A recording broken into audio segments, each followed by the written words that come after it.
Seorang bos jual beli mobil di Jambi bernama Nindya Nofrin, 38, ditemukan tewas mengenaskan.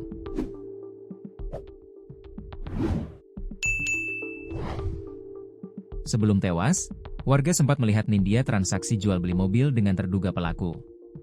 Namun, waktu transaksi dinilai janggal. Warga sempat merasa aneh lantaran Nindya transaksi mobil secara cash on delivery alias COD saat dini hari alias subuh-subuh. Dugaan ini kemudian memperkuat spekulasi bahwa korban dijebak dalam transaksi jual beli tersebut, yang sudah diatur pelaku.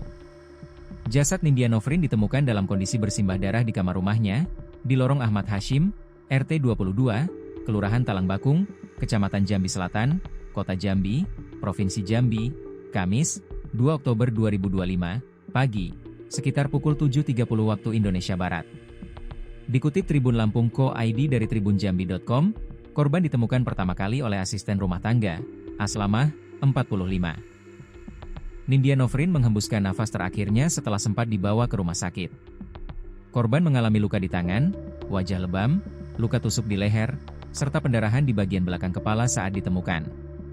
Diduga kuat pelaku yang membunuh Nindya Nofrin membawa kabur mobil Mitsubishi Pajero Sport warna putih dengan nomor polisi E77RA beserta buku pemilik kendaraan bermotor, BPKB, dan surat tanda nomor kendaraan, STNK.